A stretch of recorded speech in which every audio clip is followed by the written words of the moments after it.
The following program is a presentation of Winchester Academy. Sponsored by Office Outfitters, represented here tonight by Bill and Mary Zimmerman. This program was suggested by the Zimmermans because of the frequency of scam activity they've encountered in their business right here in Wapaka. Here to recap some of what she's seen, introduce our speaker, is Mary Zimmerman. Lots of familiar faces. It's good to see everybody, and I hope that after being here tonight, you'll be able to let other people know that weren't able to attend tonight, because it really is important. What kind of started this for Bill and I seeing this was 12 years ago when we moved to our new location. We had a customer that would come in frequently, over 2 months, every week, with, she said, documents she was shipping to Canada. By the time we figured out what was going on, she had shipped $250,000 in cash because she was told she'd won the Canadian lottery. And not only that, we were able to stop her that time. She did it again. And through, actually that time partially through the post office, but attempted to do it through us, and we were able to stop her again. So I hope you enjoyed tonight's presentation, and we learned a lot from Jeff Kersten. He has a really long title, so I'm going to read it to you. The Agency Liaison, Bureau of Consumer Protection, Wisconsin Department of Agriculture, Trade and Consumer Protection. Wow. I'm glad I don't have to put that on any kind of badge or anything. So anyway, Jeff has also had 12 years as experience as a police officer, and was prior to that was with the Consumer Protection Investigator for the Bureau of Consumer Protection. Wow. So with that, let's welcome Jeff Kersten. Thank you, thank you.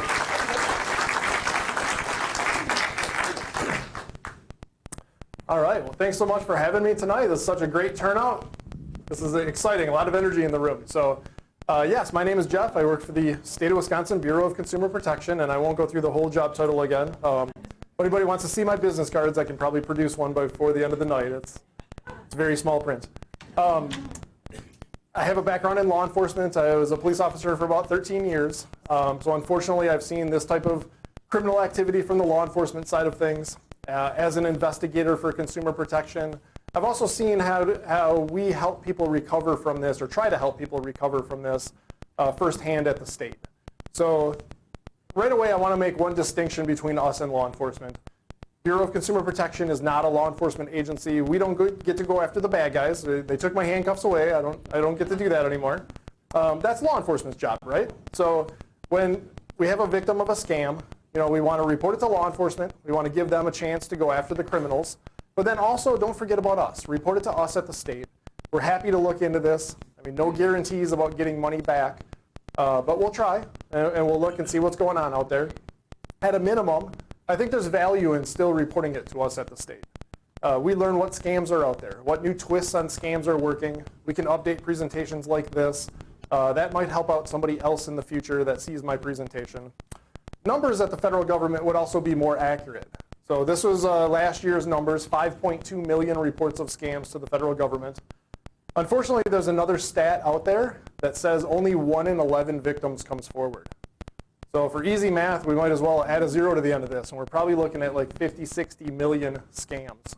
But at the bottom here, this is probably the more concerning number, $8.8 billion, billion with a B, lost to scammers last year. That is up 30% from the year before. So everybody's sick and tired of emails and text messages and phone calls and trying to figure out what's real and what's not. That's what we're dealing with. You might find it interesting that we actually find that younger people fall victim to scams at twice the rate of our seniors. Who would have guessed that? Right? I mean, don't get me wrong, there's certainly plenty of scams that target seniors specifically, and we're going to talk about some of those this evening. But the younger people, they fall victim at a higher rate. I don't know if that's just they're more online, more willing to talk to strangers, more willing to share information. Probably a combination of all of that, right?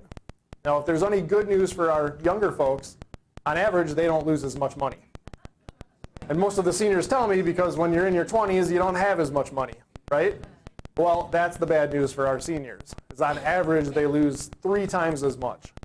I unfortunately will share stories with you this evening of tens and hundreds of thousands of dollars. We've already heard of one $250,000 story. Just in January of this year, I learned of my first $1 million story. I'll share that one with you as well. So I can't go through all the scams. We'd be here for a week, right? So I'm hoping that this evening I can just give you some red flags to look out for, some things that hopefully if you see this in the future, it triggers you to just go, this is a scam. Well, payment options are a good place to start where we talk about red flags. So there's some things to look out for. Gift cards are meant to be used as gifts, right? That's fine. You buy them and give them to your family members and friends and Christmas cards and birthday cards. And if you're the recipient of these gift cards, go out and use them. But I can't stress this enough. If you're talking to somebody on the phone, email, computer, somehow they want you to go buy a prepaid gift card in order to pay for a government service or legal fees or to get out of some kind of trouble, 100% that is a scam. Now, why do the criminals want you to pay with those prepaid gift cards? Why wouldn't they just take your debit card or credit card number over the phone? Traceable. I heard somebody say it. So I can tell you, we at the state, or if law enforcement sends a subpoena to these gift card companies, well, there's not much to track. These prepaid gift cards, they look like credit cards. It's got Visa or MasterCard at the bottom of it, 16 digits, but there's no name on that card. There's no account history. So the best responses we get back are one transaction, that money being transferred off that card onto some other card. Or we could subpoena that card, and then the next one, and the next one, and the next one, and it just becomes a question of how far down the rabbit hole can you chase that money? It becomes very, very difficult to track. But it's not just gift cards we have to watch out for. Have you heard about cryptocurrency? Sounds like next week if you're here. Is it next week? Is that what? Next week, right? You're going to learn all about crypto. I'm going to talk briefly about crypto. It's a red flag to look out for as a payment method for scams. Does anybody here know how to buy Bitcoin? What if I told you you're about 3 blocks away from a machine that you could put money in and you could buy Bitcoin? I just looked it up before I started talking. I don't have my directions right. I think it's southeast at the Holiday Inn gas station, right next to the Dairy Queen. Yeah, about 3 blocks away. There's a Bitcoin ATM. So criminals are going to start talking, or they are already talking victims into going to the bank, pulling out money, driving to a Bitcoin ATM, feeding money into that machine. It'll print off a receipt, and the victim unknowingly just bought Bitcoin. Well, when they give that information to the criminal over the phone, or they snap a picture of that receipt and email or text it to the criminal, just like gift cards, it's very, very untraceable. It's very difficult for us or law enforcement to figure out who belongs to those different Bitcoin wallets that are out there. So I'm not sure what the speaker is going to tell you next week in Cryptocurrency 101. I am not here to say crypto is a scam. I am here to say that it looks like it's here to stay, and it's a red flag of a payment method to look out for if you're getting talked into putting money into a Bitcoin ATM to buy it. And then the good old bank wire transfer. Transferring wire transfers or through legitimate services like Western Union or MoneyGram, definitely a red flag to look out for. Now there's a little bit more for us to dig into with that. We can send subpoenas to those companies and often find out where the money was picked up and maybe get video, and it's easier to track down the criminals. So honestly, I don't see this as often, but Bitcoin and gift cards are still very, very prevalent to look out for. How do they scam us? Emails, texts, phone calls, that's at the top, because they can do that for free, right? It doesn't cost money. But that doesn't mean that that's the only thing to look out for. They can pay for ads to pop up on social media feeds. They can pay for ads to pop up on computer screens. They can even pay for something to show up in the mail. My daughter's boyfriend got a trying to reach about your car's auto warranty postcard in the mail. We're going to talk about that one later this evening. So just because it shows up and it's in paper form doesn't mean you can necessarily trust it. But we'll focus for the most part on email, texts, and phone calls. So since we get a lot of phone calls, let's just start there. Caller ID, pretty much worthless. They can make your caller ID say whatever they want.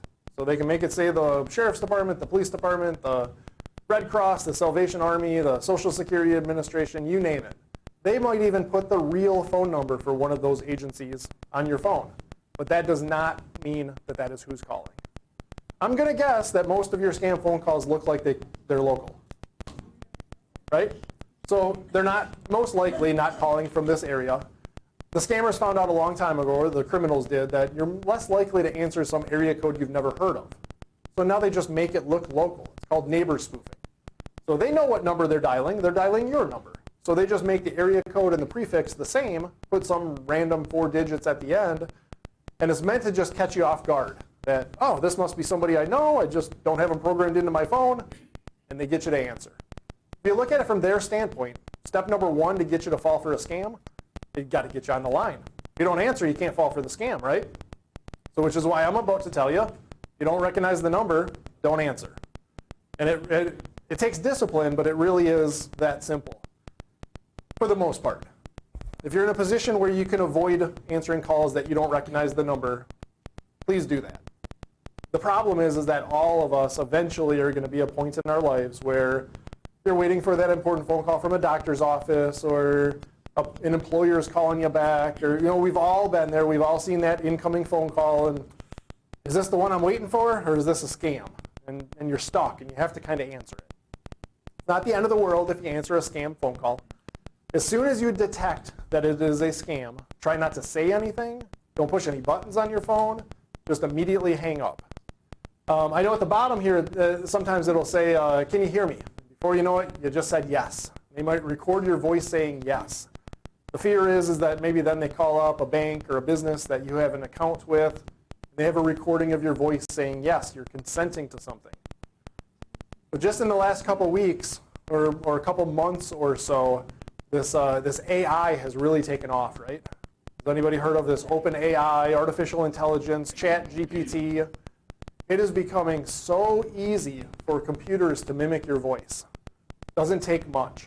I was at a high school not that long ago doing a presentation to students, and we talked about the students about scams because they fall at a higher rate. During the lunch break, Mr. Rose, that was the classroom I was in, we did a little experiment over lunch. We found a website where he was able to read into the computer 2 sentences over a microphone. So what's 2 sentences? 10 or 15 words? I mean, it wasn't a whole lot. And within seconds, that computer read back an entire Theodore Roosevelt presidential speech in his voice. And we played it for his students, and they all said, that's Mr. Rose. And that was only a sample size of just a couple sentences. The more sample size they have, the better and better it gets. So try not to say anything into the phone. Try to have as little interaction with these criminals as possible. I'm not saying they give up on calling you, but the less you interact with them, it seems like the less they call you. The opposite is certainly true. If anybody has a friend or family member that loves to play games with the scammers and they always answer and air horns in the phone and they waste their time and their phones also ring off the hook. And none of us want that. Don't give the scammers or these criminals an inkling that you're willing to talk to them on the phone, because then they think there's a chance I can talk you into something. And they just call you relentlessly with different scams until one of them finally hits home with you. But of course they don't just scam us. They email us, they text us. Really what you want to look out for are these hyperlinks. Sometimes they're blue, depends on your phone. It could just be black underlined text. They want you to click on that. Unless you know for sure who sent that message to you, don't click on those links. Don't trust phone numbers that show up in text messages or emails. There's a big overriding theme with scams that we need to know who we're talking to. And I'm here to tell you that when you're on the receiving end of a message, when you receive a phone call, receive a text message, or receive an email, you just don't know who that is, no matter how good and convincing it looks. So how do we know, like, let's say we're trying to get a hold of the bank. How do we, and the bank just sent us a text message with a phone number to call them back at. Do we trust that phone number? No. How do we find the real phone number for the bank? Phone book or online? Okay, online. Just be careful if you do a Google search. A lot of those first couple results from Google are just advertisements. And a lot of times businesses don't have control over their Google business page. People can change phone numbers there. Go to your bank statement. Guarantee there's a phone number on your last bank statement. That's one I can trust. Let's say I'm trying to get a hold of the credit card company. Flip the card over, I guarantee there's a 1-800 number, some kind of 888 number on the back. There's one that we can trust. Always do that extra step to find that real contact information, and you reach out to the business, not the other way around. That'll help keep you out of a lot of this type of stuff. Things that might pop up on social media feeds, too good to be true. There is no such thing as sitting at home and filling out surveys and winning $500 and $1,000 Amazon and Walmart and Costco gift cards. Trust me, if I could sit at home and fill out surveys and get $1,000 Walmart gift cards, I wouldn't have driven to Waupaca today. Right? I'd be sitting at home and doing 1 or 2 of these a day. That's good money, right? The problem is these are never-ending surveys. So the victim ends up giving up all this personal information, never get to the end, they never get anything to show for it, and all they do is put their identities at risk and end up losing money instead of getting a gift card.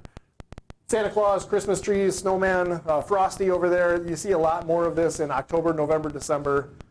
Criminals know that people sometimes can't afford holiday gifts, and they're pulling on those heartstrings and making a victim think that I can save Christmas if I just do this survey and buy all these holiday gifts, and they end up losing money in the long run. Too good to be true. Good words to live by. All right, let's talk about some actual scams. So it's a lot of psychology that these scammers use against us. They try to get us into this excited emotional state where they just know we're human beings.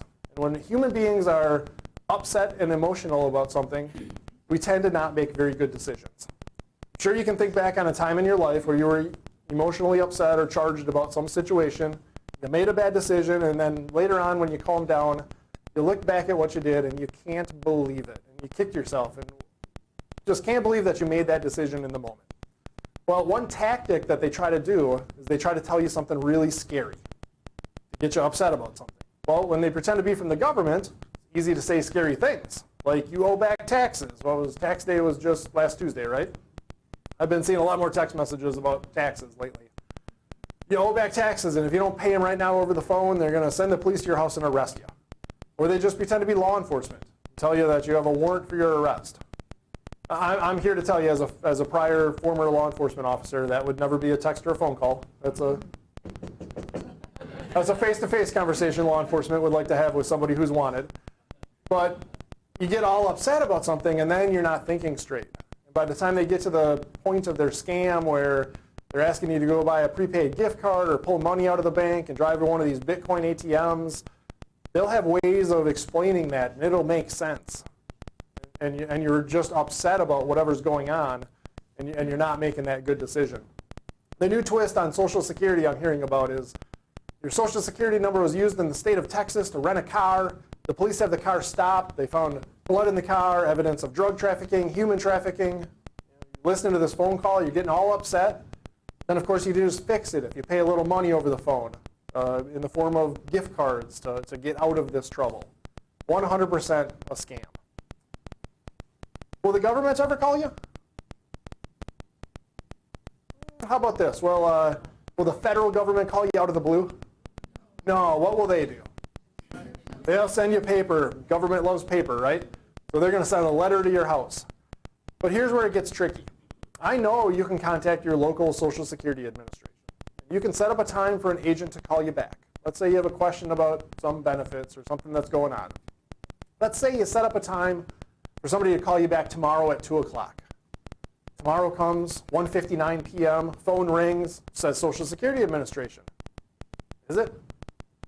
I mean, it might be. I mean, I'd like to think they were on time. But maybe you're just in the wrong place at the wrong time. And that's where we're most susceptible to falling for these scams, is when you're expecting some sort of communication, and one of these messages just happens to come through, and it clicks with you, and you connect those dots. Before you know it, you just answered, and you're verifying your Social Security number, and you might be talking to a criminal. So you're most likely going to answer that call, but that person from Social Security that just called you, they should know exactly why they're calling you. If you just answer, and immediately the person says, verify your Social Security number for me, Don't even, give me more than that. You got to prove that you are who you say you are before I'm going to give you that information. Speaking of being in the wrong place at the wrong time, utility imposter scams. What's the big power company up here? WPS, Public Service, yep, okay. So they all have scams related to them. I was at the Trempealeau County Sheriff's Department doing a presentation for deputies at in-service training, learning about scams. So I have a room full of deputies and we're talking about this, and they had somebody just a week before I got there fall victim to this scam. So she receives a phone call. It said Xcel Energy, but you get the idea. Is your local power company shows up on the screen. She answers. Of course, they said they were with the power company. And here's how it went. They told her, you're behind on your bill. Tell you something a little scary, get you on edge. Well, she was a little behind on her bill, so that part made sense. They said, we have a crew on the way to your house right now to turn your power off. I need you to pay right now over the phone. I might be able to stop them. So urgent, take action now or bad things are going to happen. Another big red flag to look out for. So she walks over to her living room window and she looks outside. Guess what happens to be driving down her street? Right? You can't make this stuff up. An Xcel Energy power truck happens to be driving down her street. Now put yourself in her shoes for a second. Who would not think you were talking to the real power company? Oh my gosh, they're here. They're going to turn my power off. She lost $5,000 over the phone that day. Now, I don't have all the details. I'm going to guess she wasn't $5,000 behind on her bill. But I'll tell you this. Every victim I've ever talked to, once the scammers, these criminals, have a victim on the hook, they're really good at figuring out how much money you have and extracting as much of that as possible. So my best guess is I'm sure they were talking about late fees and penalties and all kinds of things, and we're able to get just as much out of that victim as possible. Now, I hate to Monday morning quarterback a victim, but if we go back and we remember that when we receive phone calls, when we're on the receiving end, we don't know who that is. Always hang up the phone. You know what if we hang up on the real power company? That's okay. We can always call them back. And how do we call them back? Not the number that just showed up on caller ID. Go to our last bill, find that real phone number, call them back. First thing I would ask would be like, did you just call me? And they would most likely say, no, we would never do that. We would send you a letter in the mail, or they would let you know whatever that process was. But wrong place at the wrong time. That's where all of us are susceptible to falling for these scams. The tech support scam. So many different ways this scam can go. This is a scary one. Might start off with a phone call. They pretend to be with Apple, Microsoft, Google. They're super friendly. Oh, your computer's infected with a virus, but I can fix it for you. You sit back and relax. I'm just going to send you a link. You click on this link, and I'll remote into your computer, and we'll install an antivirus program and get you all fixed up. They send you this link, and you click on it, and all of a sudden you're watching somebody else move the mouse pointer around on your screen. If you've ever seen that, you don't personally know who that other person is. Disconnect from the internet, get that computer to a trusted computer repair place, because that unknown person could have been a criminal. They could install malware and viruses and ransomware and these keylogger programs that just keep track of every key you push on your keyboard. They leave them there for a couple months, and then they come back and grab the file. They hope in the last couple months you logged into online banking and you bought something online, and they can steal all those usernames and passwords and credit card numbers. This might be a pop-up window on your computer, red, scary looking. It says, your computer's infected with a virus. Do not turn it off. Call this 1-800 number. I've talked to 2 victims in the last year that told me they've got that message. They both told me they thought this looks like a scam. They both told me the power button didn't work. They couldn't turn their laptop off. So that was the moment of panic. All of a sudden, then you're not thinking straight. You don't think like you could pull the battery out of the laptop or you could unplug the computer from the wall. They didn't know what else to do. So I've talked to 2 people recently that ended up calling that 1-800 number. One victim, before it was said and done, they talked her into going to the bank and pulling out $17,000. Now how $17,000? Because you can buy a new computer for what? $1,000 or less? So how do they talk her into $17,000? They're crafty. They have her on the line, and they tell her, oh no, the criminals are in your computer. Your computer's been compromised. You do online banking on your computer. All your money is at risk. we need to protect your money. So she's going to the bank to pull all her money out thinking she's protecting it. Well, really, she's just playing right into the criminal's hands. This one particular victim, they kept her on the line to drive. I won't give you the city names, but they drove an hour and 15 minutes. Why would they have her drive an hour and 15 minutes away to a convenience store in another city? What do you think's inside that convenience store? A Bitcoin ATM. And she fed $17,000 into that machine. They gave her some story that this is, we're protecting your money. We're going to put it in this other account for a little while we figure this thing out with your computer and your bank. Prints off a receipt. She gives that information to him over the phone, and they hang up on her. Because now they've got her $17,000. They don't need her anymore. She's an hour and 15 minutes away from home, all distraught, and she just lost all her money. Another victim, she didn't tell me how much money she lost, but on top of whatever she lost, they also somehow talked her into opening up a $5,000 loan. Similar story of somehow this is going to protect your money. We're going to open up this loan, and that's where your money will go until we get this all straightened out. So she lost all her money, and she's telling me she's now paying off a $5,000 loan. And there's nothing she can do about it. The company is not letting her out of it. All just started with pop-up windows on computers. Romance, relationship, sweetheart scams. The #1 scam in the US according to the FBI. I believe more money lost to this one than all the other ones put together. These are long-term scams. It took off with COVID. We were isolated from each other. We're humans, we like companionship. So many more people started talking to each other online. Well, there are criminals out there that will devote weeks, months, and even years into telling you everything that you want to hear. But then someday, something horrible is going to happen in their life, and now they start pulling on those heartstrings and they start asking for money. This might not even be a romantic relationship. If you play games online, you play cribbage, cards, euchre, every online game has a chat function. And you can start meeting people and develop these relationships, friendships. But then all of a sudden, they start asking for money. Some red flags that somebody might be involved in a romance scam. The other party has professed that they love you, and they've never met you face-to-face.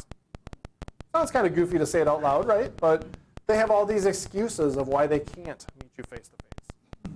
Common excuses: they're in the military, they're serving overseas. You're in Wisconsin, they're in Texas, California, Florida. Got to have some kind of surgery before I can get on an airplane to travel to see you. Opens up the door to start asking money for this fake surgery. Often their stories involve they have millions of dollars, but it's tied up in a trust or a lawsuit or an insurance claim, and they just don't have access to it yet. So you can help me out here in just a little bit. Then when my money comes in, I'm going to, come and see you and sweep you off your feet and, pay you back tenfold. But of course, those are lies. Once they get the victim to pay once, it becomes easier and easier for them to get the next payment, the next payment, the next payment. These are long-term scams. Sometimes so convincing that they can't convince the victim that it's a scam.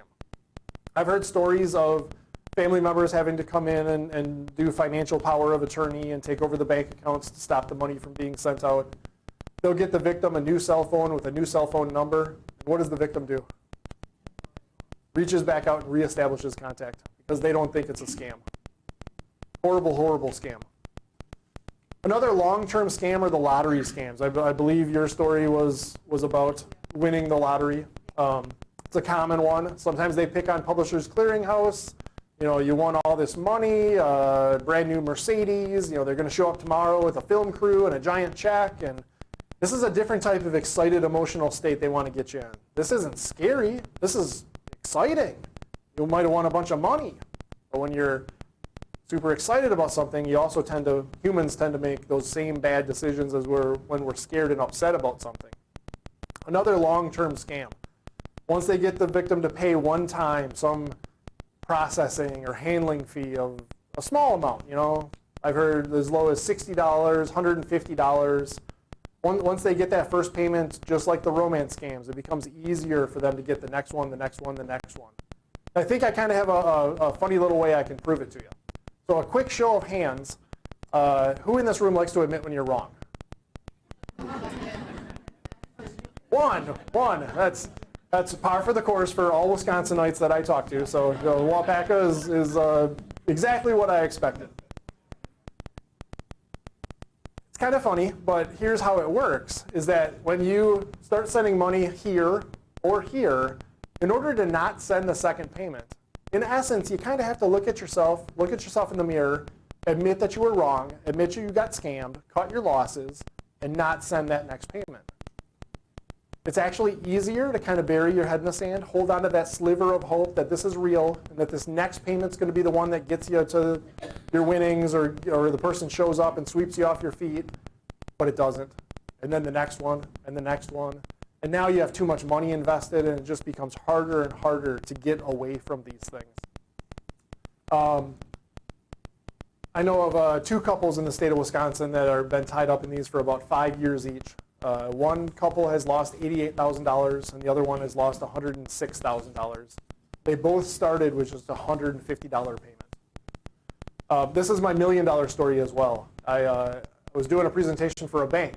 So they brought me in to talk to their bank tellers about scams. And at the end of the presentation, I asked them, hey, can you share a story with me of a time you stopped somebody from pulling their money out? We stopped a scam from happening. And they told me a story about a lady that was coming into the bank and she was cashing out CDs to the tune of about $25,000 a piece.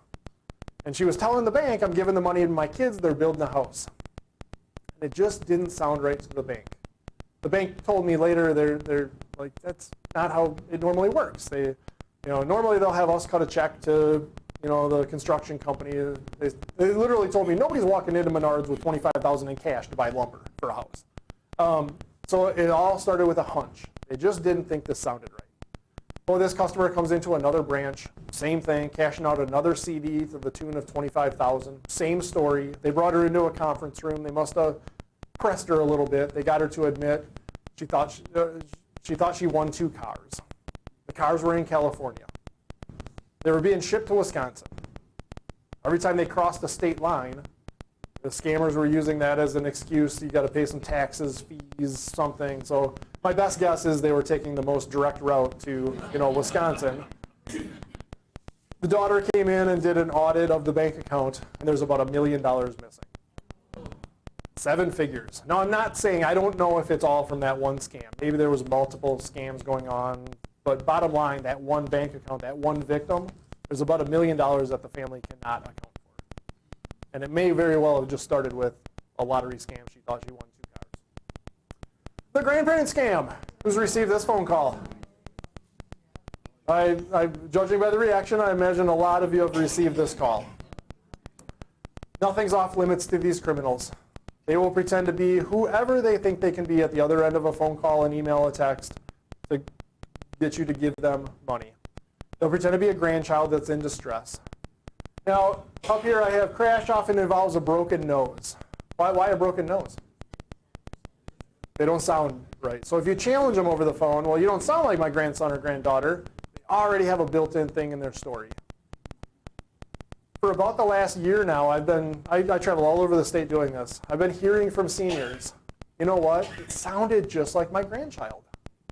And I'll be honest, for about the last year, I'd been kind of chalking that up to, maybe that's people's minds playing tricks on them. I know about artificial intelligence and voice mimicking, and I didn't know if the criminals were actually doing that for just the grandparent scam. And then about 3 weeks ago, I read an article that they are. Where are they getting all the voice sampling for the kids? Social media. The kids are all posting videos, right? TikTok, Snapchat, Instagram, all those stories, all those videos. What's all the sample size that they need? We already know it only takes a sentence or 2 for a computer to mimic a voice. Well, now they have everything. But here's the problem. So if you don't mind me asking, who in here has grandkids? Oh, quite a few grandkids, right? Do grandkids not always make the best decisions in life? Right? Life happens. I mean, real things happen. I mean, our real family members get involved in crashes, they get arrested, things happen. So here's the problem with the grandparent scam. None of us want to hang up on a family member that's in distress. So how do we tell the difference? We can't trust caller ID. We can't even trust what the voice sounds like on the phone now. So a couple strategies for you. We recommend a family password.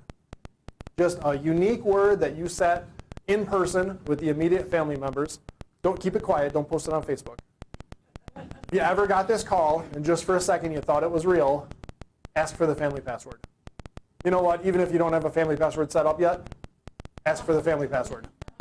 If you're talking to a criminal, what's the next thing you're going to hear? Click, because they're going to go to, they know they can't fool you at that point. And if you're talking to your real family member, well, let's hope they remember the family password. Or what are they going to hear?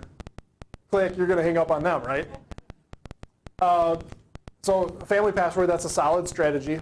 I was doing this presentation in Chippewa Falls, and a gentleman told me this is what he does every time he gets this phone call, and I think it's brilliant, so I share it with every scam presentation I do. As soon as he gets this call, he immediately says, "Is that you, Jimmy?" What does the scammer say? "Yeah, Grandpa, it's Jimmy."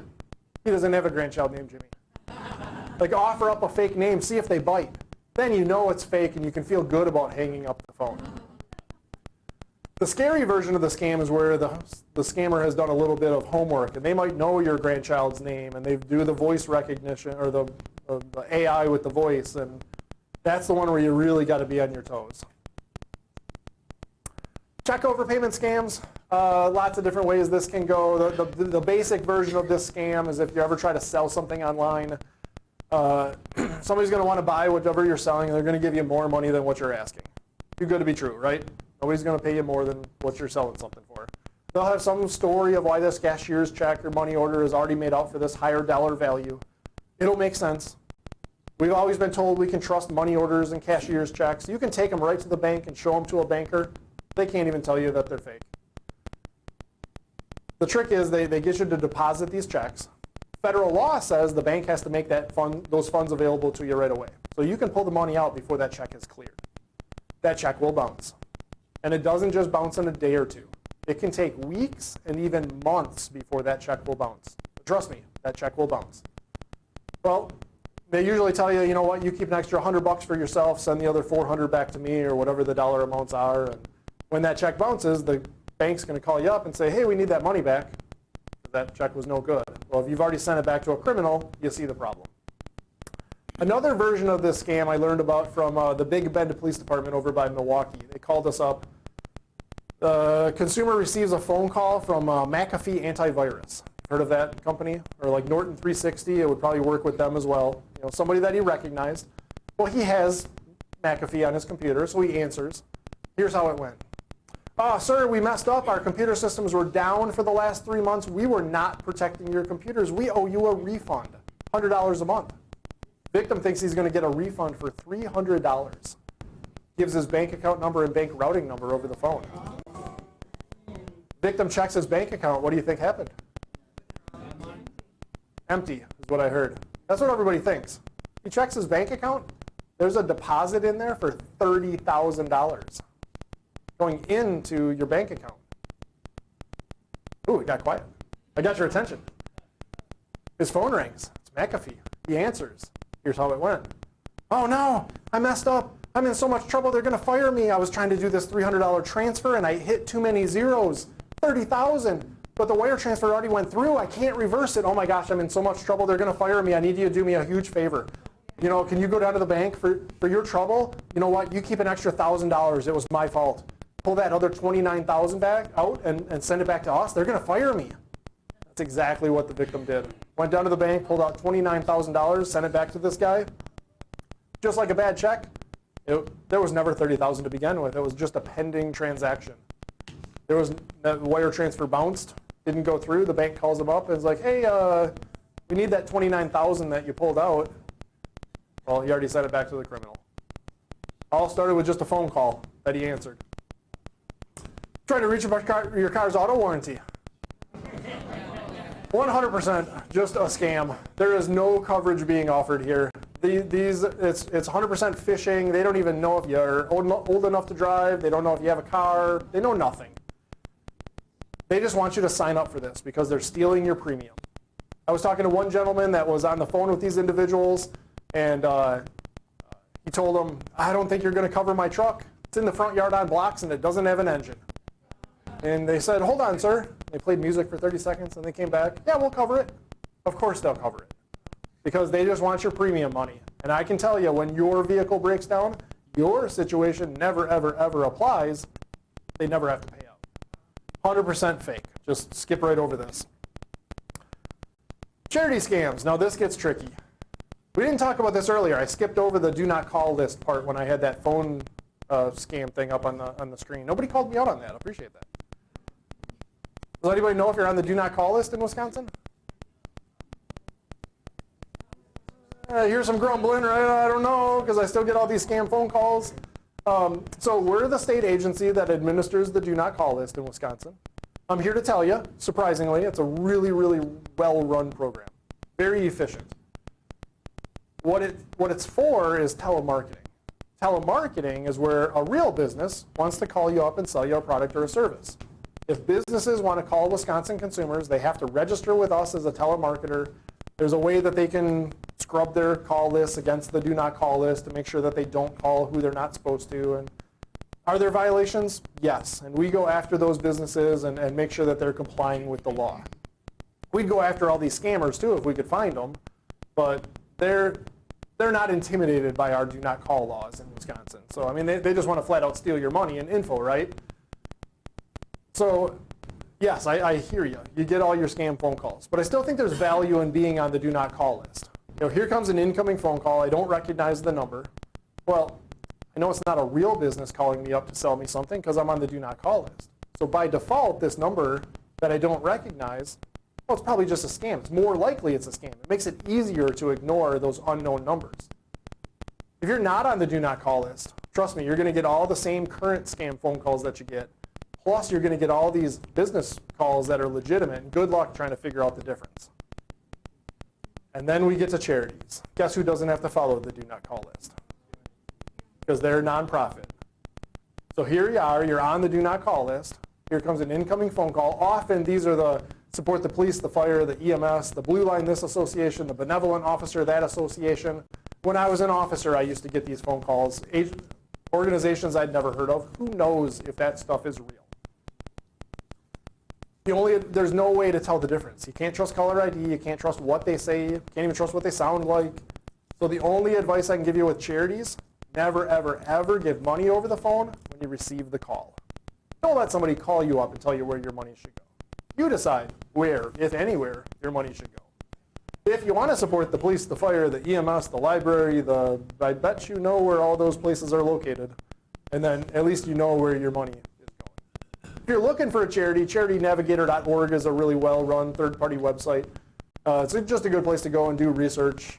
Every charity in the U.S. is listed, and you can see the breakdown of where the money goes. Student loan scams. Whatever's popular in the news, there's going to be scams related to it. This is certainly a popular news topic. Three things. A company guarantees they can get somebody out of a student loan, 100%, that is a scam. Never give your FSA ID to somebody other than your lender. And probably most importantly, never send a payment to somebody other than your lender. If people miss a payment, now they're delinquent on their loans, they're not in good standing. Sometimes with student loans, all that interest can be retroactive back to the beginning of the loan. People get really upside down on this stuff. And then not being in good standing, they don't qualify for real programs out there that might be able to help them out. So even if you don't have student loans, you might have family members or friends that do, share that information with them. Investment scams. There are a lot of investment scams out there. We're actually not the state agency that deals with investment scams. That is the Wisconsin Department of Financial Institutions. But scams are scams. If you're trying to report it to somebody at the state, just report it to us. If it comes to us and needs to go there, we'll send it there for you. If they take in stuff all the time that needs to come to us, they'll send it to us. We communicate really well with each other. If somebody loses money and you thought it was an investment opportunity, you invested in precious metals or stock market, you got yourself involved in a Ponzi scheme, a pyramid scheme, a multi-level marketing scheme, somebody got you to buy into a timeshare and you thought it was an investment opportunity. The Division of Securities over at DFI would really like to hear from you because they want to look into that. They have authority when it comes to investment scams. Cryptocurrency. I know, again, this is going to be the topic next week. I might have to come back up here for that. That sounds really interesting.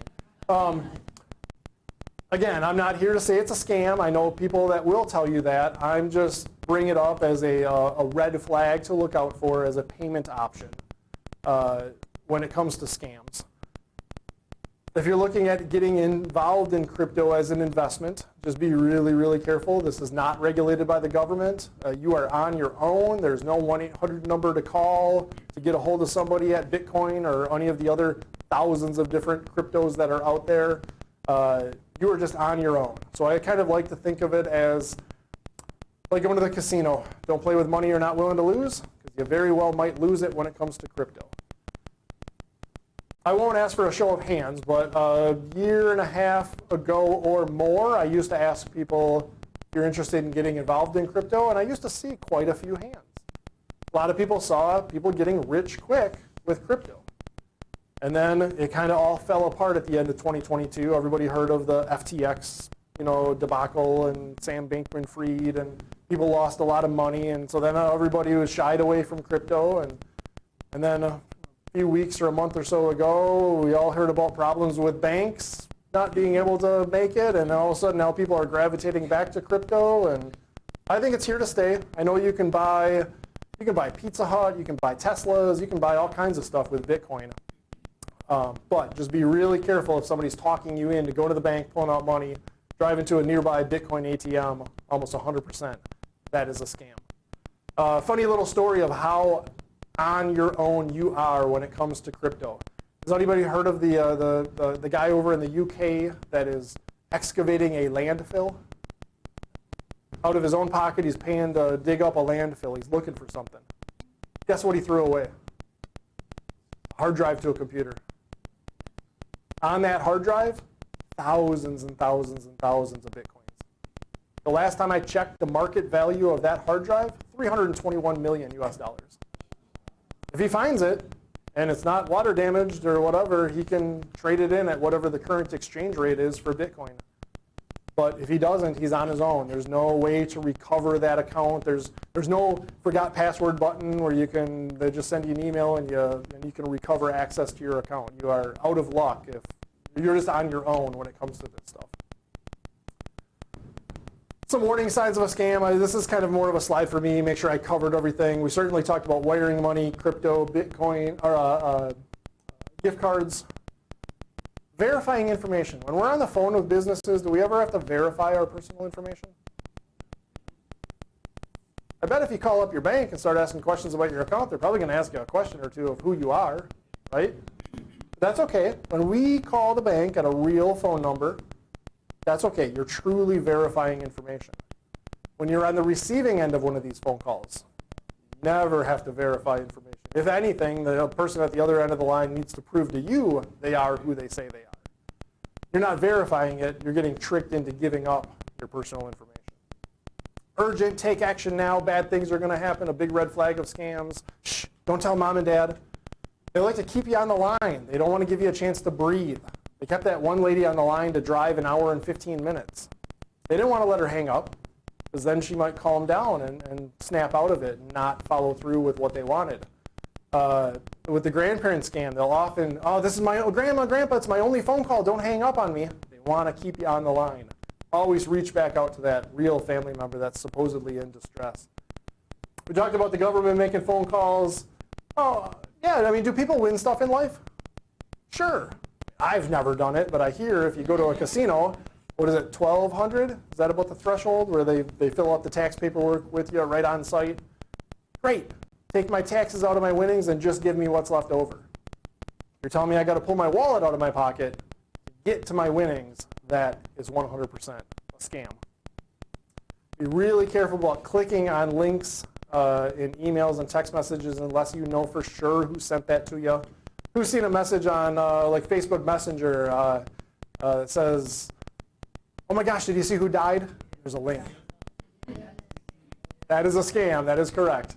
I didn't know you were on YouTube, and it looks like a YouTube link. Those come in from imposter accounts. It looks like it's a friend. It's the friend's photo. It's the friend's name, but it's not. When you get one of those messages, if you think it's real, it might be worth a voice call to that friend, or drive over to that friend's house, see them face to face, and ask them, hey, did you send me something? It's got a link in it. What is that? Where does that go? Is that safe to click on? You might find out from your friend they did not send you something. All right, how do we stop some of this stuff from happening? I can't give you a 100% formula to stop the scam phone calls and emails and texts, but there's a few things you can do. Everybody in this room is a consumer. We all pay for landlines, cell phones, maybe both. Call up your phone service company and complain about scam phone calls.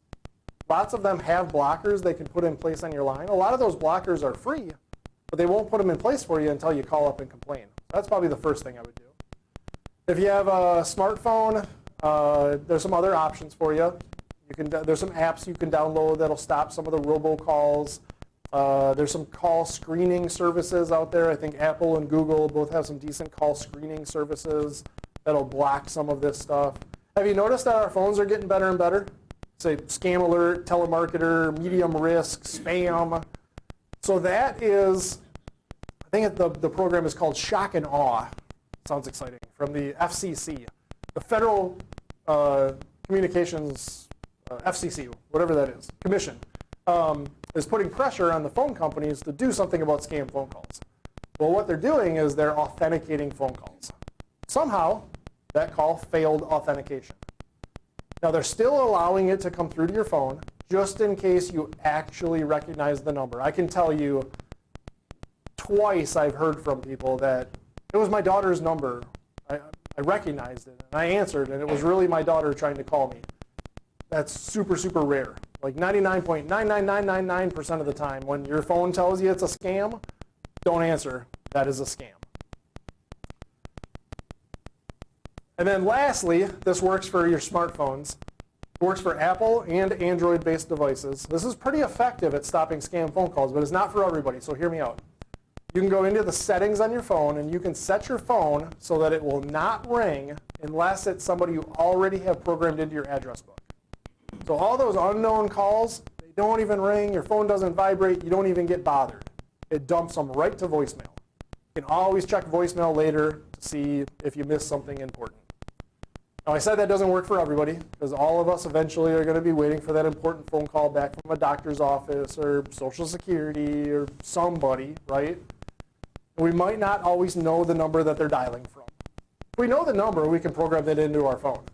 But sometimes we're stuck. So if you want to answer the live call, you might have to go in and just disable that service for a day or two, wait for that real phone call to come through, and then re-enable it so you don't get bothered by all those other unknown calls. Or just accept the fact that you're going to miss the live call, and you can always look at voicemail and just call them right back as soon as you see it. Lastly, I hope nobody falls victim to scams. I hope you don't lose money. I hope you don't lose personal information. But if it happens, please come forward. Please report it to us. Report it to the police. Report it to us. Give us a chance to look into it. Like I mentioned at the very beginning, at a minimum, at least we learn what scams are out there, what scams are working. We might be able to educate somebody else, update a presentation like this. But if you're trying to reach out to us, if you grabbed my book in the back or up front, if you just flip that over to the back, all of our contact information is right there. We are one of the easiest state agencies to get a real live human being at. We like to brag about that. If you dial that number, I do believe you have to press a button, so I think it's like 1 or something in the phone tree, but then the phone rings, and I can list off the 7 people that would potentially answer that call. Tell us what's going on. We'll send out info. We'll advise you if we think you need to file a complaint with us. We'll help you out however we can. You can also email us, and you can go right to our website. There's all kinds of resources available on our website as well. Now, after I told everybody what are we not supposed to click on in emails and text messages? That's what my bosses all wanted me to include in my presentation. So what I should have said is don't click on links unless you know you can trust them. Well, we created these, so I hope you can trust us. These are, if you pull out a smartphone, all that'll do is take you to our website. We are looking for more followers on our social media sites. We send out consumer alerts, a lot of good information coming out. And then if anybody is looking for a job, Or maybe you have a family member or younger person in your family that's looking for a job opportunity. HR wants you to know that we're on LinkedIn and that the state of Wisconsin is hiring. And we have everything from full-time employment, limited term employment, to some pretty awesome summer internship programs that high school seniors and college-aged individuals might qualify for. So I'll leave that up on the screen, and